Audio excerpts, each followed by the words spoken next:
Fala galera, tudo bem? Aqui é o professor Evandro, estou aqui na plataforma Gabarita Gel com vocês para falar um pouquinho sobre a física por trás desse evento que a gente acompanhou esses tempos atrás, que foi a implosão do Titã da Ocean Gate, esse submersível que entrou aí nas principais notícias para a gente acompanhar até descobrirmos de fato o que aconteceu.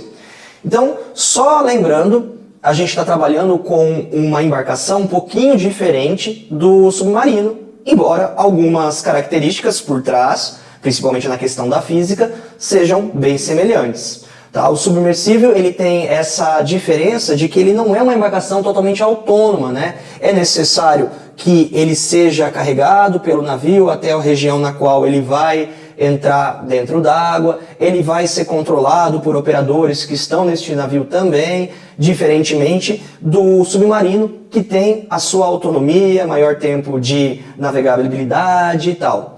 Bom, para a gente começar entendendo mesmo essa parte envolvida aí, nós vamos falar um pouquinho da questão da hidrostática, porque lembrando que a hidrostática é a parte associada ao equilíbrio dos líquidos, né, no caso líquidos e também gases, mas aqui no caso nós vamos falar do líquido, da água, quando os corpos estão inseridos nele. Para a gente começar lembrando, uma vez que essa embarcação ela tem o objetivo realmente de afundar, para poder lá visualizar os destroços do Titanic, a gente tem que lembrar um pouquinho do conceito de massa específica e densidade. Lembrando que existe uma diferença entre as duas, embora a equação seja a mesma, no aspecto de que temos densidade sendo massa sobre volume e massa específica também é massa sobre volume. Só que a densidade ela está associada à parte onde eu envolvo todo o corpo, enquanto a massa específica eu estou me referindo apenas à parte onde existe aquela substância. Então, por exemplo, se a gente pensar no navio, um navio ele consegue flutuar, embora ele seja feito com carcaça de ferro e a massa específica do ferro seja maior do que a da água. Por quê? Porque nós temos a parte oca, que é preenchida com ar, sendo maior. E quando eu coloco a densidade, sendo a massa total desse navio pelo volume total, incluindo essa parte oca, a gente vai ter uma densidade menor que a da água, que vai fazer ele flutuar, ok? Bom, a massa específica não, ela está se referindo só onde existe de fato essa substância. Vocês vão perceber que vai existir um momento em que eu vou acabar também falando da densidade da água, mas se referindo à massa específica. Por quê? Porque quando eu estou falando da porção de água, eu não estou pensando em partes vazias. Então aí, efetivamente, os valores vão ser iguais, ok? Bom, qual é o fato aqui? Nós sabemos que o Titanic ele está aproximadamente a 3.800 metros de profundidade no oceano. Isso significa que nós temos uma bitela coluna de água sobre ele. E a água é matéria, e matéria exerce uma força que vai gerar uma pressão numa determinada área. Então a gente vai entrar na pressão exercida por essa coluna de água. Lembrando que a pressão exercida por uma coluna de um líquido depende de três coisas, que é o que a gente chama de pressão hidrostática. Vai depender da massa específica deste líquido, vai depender da gravidade do lugar e da profundidade de onde eu estou. Então, por exemplo, se eu estou analisando essa regiãozinha aqui com água,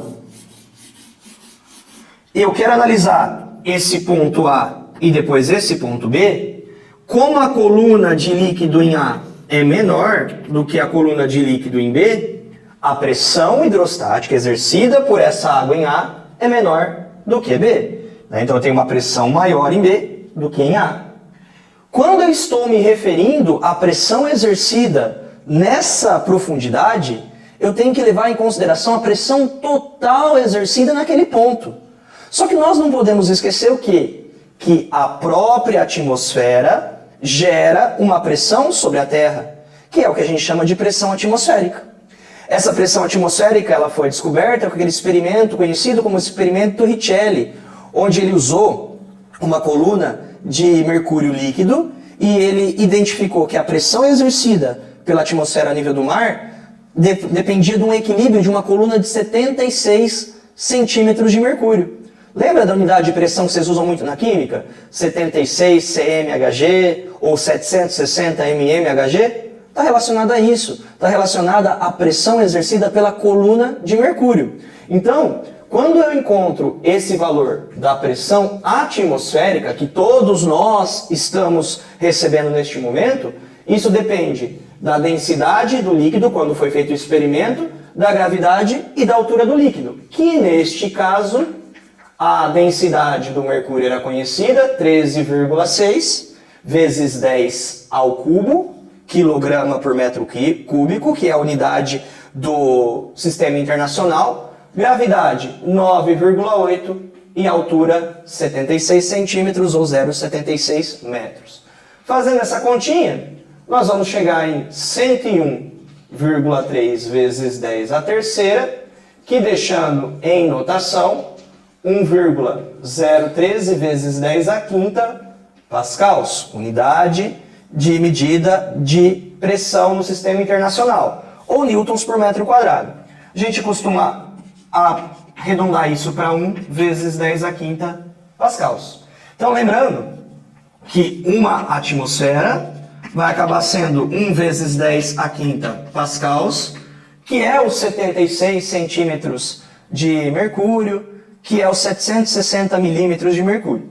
Que também, caso essa experiência fosse feita usando uma coluna de água, isso daria aproximadamente 10 MCA, 10 metros de coluna de água. Vamos traduzir isso para um português mais fácil. A cada 10 metros de profundidade que eu desço, eu tenho o acréscimo de uma atmosfera. Então, se a gente desce 10 metros dentro d'água, a pressão exercida sobre nós, ela dobra. Por quê? Porque já tem a pressão de um ATM, que a própria atmosfera exerce em nós, mais uma atmosfera exercida pela água. Então, voltando lá para onde estão os destroços do Titanic, eu tenho que a pressão total, conhecida como absoluta, ela vai depender da pressão atmosférica. Por quê? Porque todos os pontos estão sob a Terra. Aí eu vou ter mais a pressão exercida por essa água, que é a pressão hidrostática. Beleza? Bom, essa pressão absoluta vai ser 1 vezes 10 à quinta. Aqui vou arredondar a gravidade para 10. Então, densidade da água. Lembrando que densidade da água no Sistema Internacional, vou colocar aqui, a densidade da água, ou a massa específica neste caso, 1000 kg por metro cúbico. Então, 1 vezes 10 ao cubo, gravidade, arredondando para 10, e a profundidade, 3.800. 3,8 vezes 10 ao cubo. Beleza? Bom, só para a gente deixar em função da potência de 10 à quinta, essa pressão absoluta aqui, então, vai ser 1 vezes 10 à quinta, mais 3,8 vezes 10, 38. Só que aí, ao invés de escrever 38 vezes 10 à sexta, eu vou escrever como 380 vezes 10 à quinta. Quer dizer, eu estou com 381 vezes 10 à quinta pascals. Resumindo, se eu estava sujeito à pressão de uma atmosfera, aqui, neste lugar onde estão os destroços, nós estaríamos sujeitos a uma pressão com 380 atmosferas a mais do que aqui. Porque estamos sujeitos a 381 atmosferas. Então, é muita pressão. E o que aconteceu nesse caso fatídico aí? Então, nós temos uma pressão muito grande sendo exercida pelo líquido. Então, eu tenho pressão, e, consequentemente, eu vou ter uma pressão muito maior fora do que dentro dessa embarcação. Por quê? Porque ela tende a manter, claro, por intermédio de artifícios, a pressão muito próxima, ou pelo menos similar, à pressão atmosférica na qual a gente está acostumado. Isso significa que a região de alta pressão tende a esvagar o nosso submersível aqui. Por quê? Porque a tendência de uma região de alta pressão é ir para uma região de baixa pressão para que haja um equilíbrio.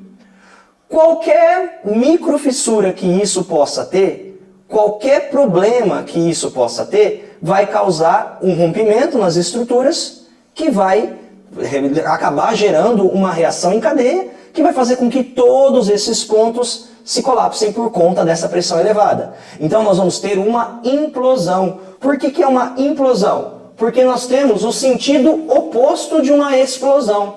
A explosão é gerar a pressão de dentro para fora. O que nós temos aqui é de fora para dentro. Então o que acontece? Eu tenho um colapso e eu tenho a pulverização do que está nessa região. Por isso que a gente não consegue ter pedaços grandes e, consequentemente, vai ser muito difícil de conseguir resgatar algum resquício das vidas que estavam dentro deste lugar, ok? Tomem cuidado com relação a essa parte, que isso aqui pode ser realmente muito cobrado nos vestibulares, uma vez que foi uma notícia que acabou se alastrando pelo mundo todo. Outra coisa que a gente pode também levar em consideração aqui na hora de falar do submersível ou de submarinos de modo geral.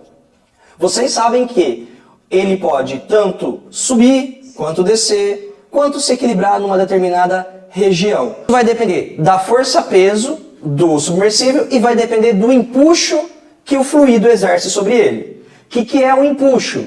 O empuxo é a força ascendente devido à diferença de pressão entre os pontos nos quais eu estou analisando esse corpo, que gera uma força contrária ao peso, para cima, de modo a tender a aliviar. Vocês podem perceber que para você tentar pegar uma pessoa dentro d'água é muito mais fácil do que você carregá-la no ar, porque o empuxo da água facilita a execução dessa atividade. Mas do que depende o empuxo? O empuxo, ele depende da densidade do líquido ou da massa específica do líquido, da gravidade e do volume que está submerso. E quais são as três condições que nós temos? Nós podemos ter a flutuação, nós podemos ter ele imerso em qualquer região dentro do líquido ou ele afundado. E isso vai depender da relação entre a densidade do objeto que eu estou analisando e a densidade ou massa específica do líquido no qual ele está. Vamos ver como isso se comporta? Nós temos três condições aqui. A primeira, vamos pensar na questão do afundamento. No momento em que esse submersível precisa entrar para poder chegar até lá nos destroços do Titanic. Então, neste momento, eu preciso que a densidade do objeto seja maior que a densidade do líquido. Então, o que acontece? Eu tenho aqui o objeto, eu sei que para cá há o empuxo e aqui para baixo há a força-peso. Só que neste momento de descida, se eu tiver uma descida acelerada, o peso tem que ser maior do que o empuxo, ok? E esse caso, quando a densidade do objeto for maior que a densidade do empuxo, qual que é a tendência dele? A tendência dele é afundar e descendo.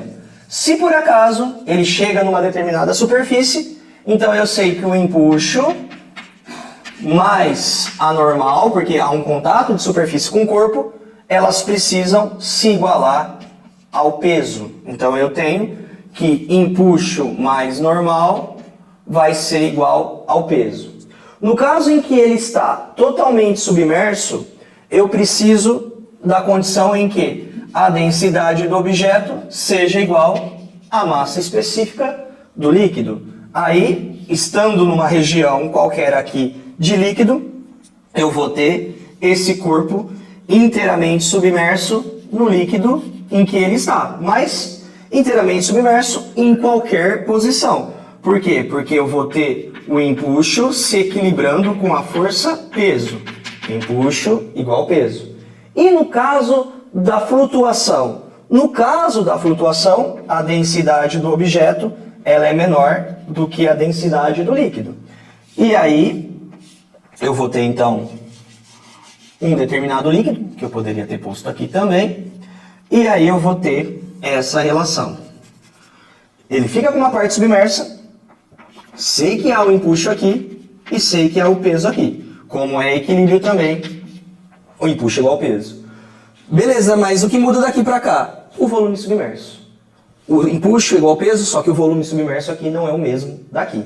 No caso de flutuação, em que é este caso aqui, então eu tenho que empuxo sendo igual ao peso, eu vou ter essa seguinte relação.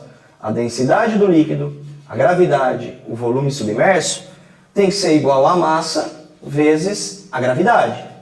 Só que, lembrando, densidade do objeto é a massa dele pelo seu volume. Ou seja, massa é a densidade vezes volume. Posso escrever isso assim. Corto o Gzinho, que é fator comum, e eu tenho densidade do líquido por densidade do objeto, volume do corpo e volume submerso. A relação entre a parte que está submersa vai depender da relação entre a densidade do objeto e da massa específica ou densidade do líquido, ok? Aí que a gente percebe porque o iceberg consegue flutuar e a gente consegue encontrar aquela parcela. Quando a gente escuta aquela frase, é só a ponta do iceberg, está se referindo a isso. Cerca de 10% está para fora, enquanto 90% está submerso, porque a relação entre a densidade do gelo com a densidade da água líquida me dá essa proporção de 90%. 90% interno e 10% externo. Ok? Outra coisinha que pode ser aí cobrada para vocês relacionada a essa contextualização. A gente sabe que esse veículo, o submersível Titan da OceanGate, ele tinha uma velocidade relativamente pequena de descida, que chega até, de acordo com as orientações da própria empresa, a 5,5 km por hora. Só que, sabendo que ele demora em média 2 horas para chegar até a profundidade do Titanic, e que essa profundidade é de 3.800 metros, qual foi a velocidade média que ele desenvolveu? Aí basta o simples ΔS sobre ΔT. Se eu sei que são 3,8 quilômetros em 2 horas, a velocidade média desenvolvida aqui foi de 1,9 quilômetros por hora. Belezinha? Tem mais uma coisa que eu queria falar com vocês. Sabe a questão da dilatação anômala da água? Porque uma pergunta que pode ser feita é: qual é a temperatura da água nessa região, nessa profundeza? A gente precisa lembrar que a água tem um comportamento anômalo referente quando comparado com outras substâncias. Tudo bem que não é só a água, né? A gente tem a prata, o bismuto, o antimônio, só que de fato a mais importante, inclusive para a nossa existência, é a água. E a gente sabe que de 0 a 4 graus Celsius, devido às ligações de hidrogênio, aquela geometria molecular, a gente sabe que de 0 para 4, a tendência nesse aquecimento não é o volume aumentar, e sim diminuir.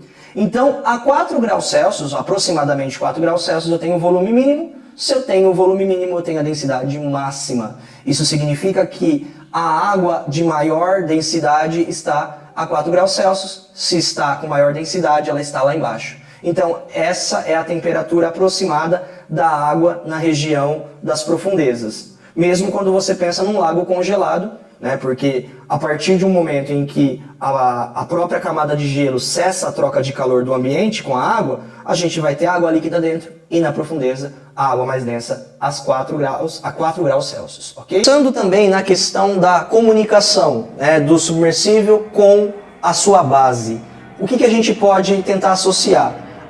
Como que a emissão de ondas, por exemplo, de radar, elas não seriam interessantes? Porque ondas eletromagnéticas elas são absorvidas de uma maneira muito fácil pela quantidade de matéria que nós temos na água. Isso faz com que nós não tivéssemos uma facilidade de comunicação via ondas eletromagnéticas.